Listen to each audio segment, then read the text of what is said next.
You want answers? I think I'm entitled. You want answers? I want the truth! You can't handle the truth!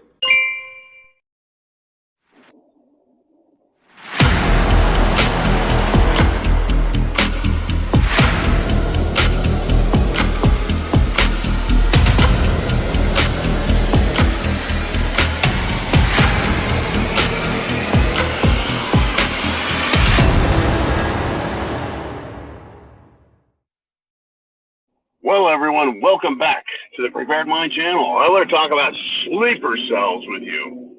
Oh, this isn't, well, no, it is. It's real. You know, I've heard the term on the media quite a bit, you know, especially entertainment media, because it just sounds kind of scary. You know, sleeper cells. Who are these people? Right, well, let's just stop and discuss what kind of damage can be done. Well, one person actually can get quite a bit done. Of course, it's not constructive, it's destructive. It truly is a very destructive process. This is being waged against us in America.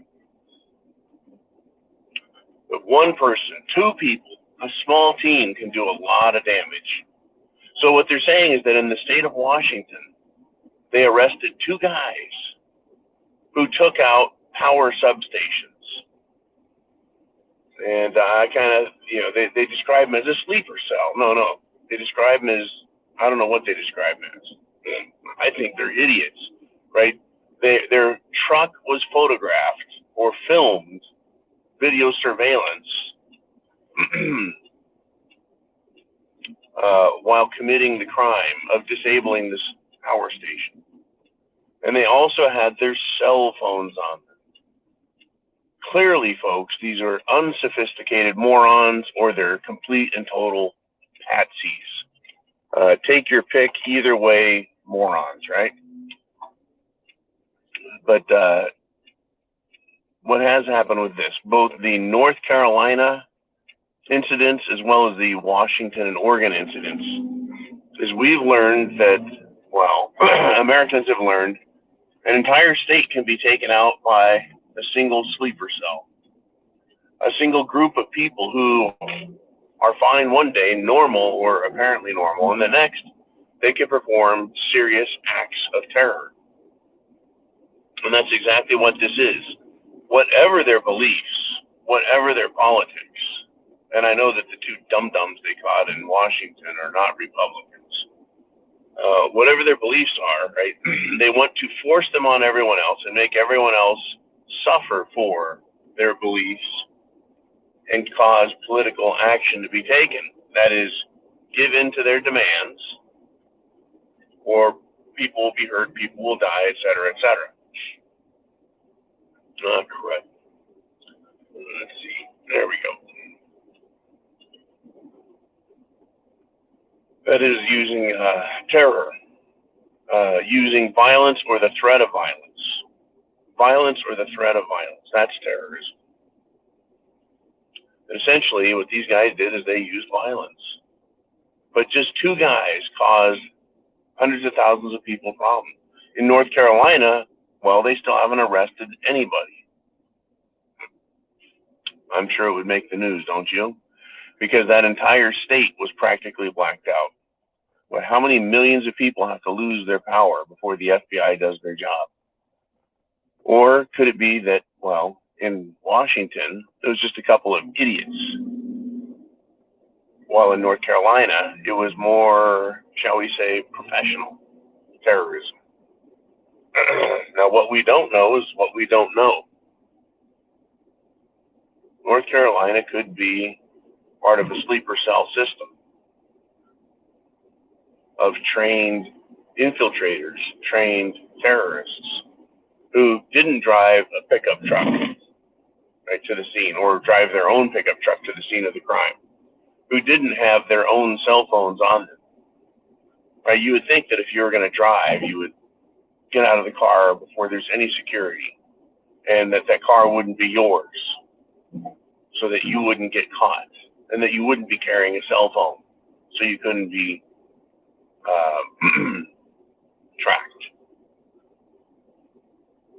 Imagine, folks, a nation populated lightly with sleeper cells.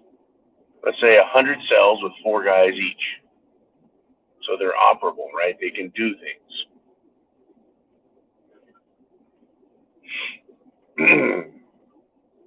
How much damage could they do?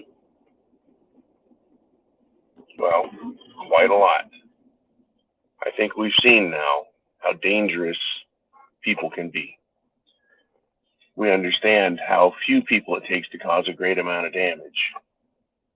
And we've seen how easy it is to catch dummies and how difficult it is to catch anyone who applies a little bit of common sense. Right? Because that's all it took, a little common sense, and they can't figure out who came to North Carolina. What else can sleeper cells do, folks? Well, they're terrorists. They can do a number of things. Taking out a power substation, which are lightly secured and have minimum observation on them. They can be taken out. They're plain targets, easy targets. And we've talked about this for years specifically.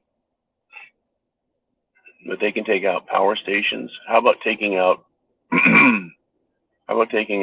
infrastructure? Like, I don't know, the internet. That's right, they can take out a server station. How hard do you think it is to find out where all the major servers are? Where all the internet grid connections are made? And then how hard would it be to disrupt that? No, it's really not that difficult. I have witnessed many times where the internet's gone out because of a single backhoe, tearing up the trunk line and screwing up people for days. Anyways, back to sleeper cells. Incredibly dangerous. Now, how many incidents will we have to have in America? Like Washington state power outages, like North Carolina state power outages. How many times do we have to see something going haywire before Americans get it in their head that, well, we're very vulnerable, we're very weak, and things can just go dark all of a sudden. Now, folks, sleeper cells have seen, they've learned, they understand, or someone can also actually just mimic them. Team of 4 guys. How many transformers can they take out? How many substations need to be taken out to bring down a grid? They've already proven it in North Carolina now. That information is being passed along as we speak. I have no doubts. Remain calm, but understand how vulnerable we are. And when that happens, it happens. You don't get any forewarning, right? It's not like a Pineapple Express, cyclone bomb, atmospheric river in California where they're now getting drenched again. It's not like a hurricane in Florida where you get days of warning. When the power goes out, it goes out now. Question is are you prepared for it? Are you ready? Do you see it coming? Well, you can't be ready unless you're already prepared with all the items you need. And you can't really see it coming except you see what's happening in our world. And then you can predict what's coming. Exact timing, really kind of tricky. My strong recommendation is you have everything you need to live comfortably off the grid, off the system for a month. And the best way to prove that you can do it is to turn off your power for a weekend. Practice. Right? Practice with the food. Practice with the water. Carry self-defense items for an entire weekend. Just to simulate, if not the psychological impact of a terror event, but the physical demands it places on us. Right? Don't allow yourself to sleep in the bed all weekend. Instead, sleep in a chair in the living room. Because undoubtedly, right, you're not going to be feeling, you'll want to take a good night's sleep, but perhaps you feel you would be up in the chair waiting all night, to see what people do. in a grid down situation that's gone on for several days. May not be a bad exercise to see what that's like. Right? I often sleep in the ready chair just to keep myself familiar with what that feels like. It's not as comfy as a bed, trust me, but perhaps it's a good test. It's good practice. It's good conditioning. Of course, always doing your best to get out and get trigger time all the time, as much as you can, once a month, once every other month, whatever you think is a lot. The more, the merrier. The more, the better. Sleeper cells, folks, I have no doubt they're here because of the border situation and President Biden. They've been smuggling in all kinds of people. If they've smuggled in, or rather allowed in, 5 million illegal immigrants in the past 2 years, and the numbers indicate that they have, how many of those need to be destructive terrorists sitting in sleeper cells waiting to be activated? Like you said, a relative handful can cause an enormous amount of damage. So get prepared. Hey, chance favors the prepared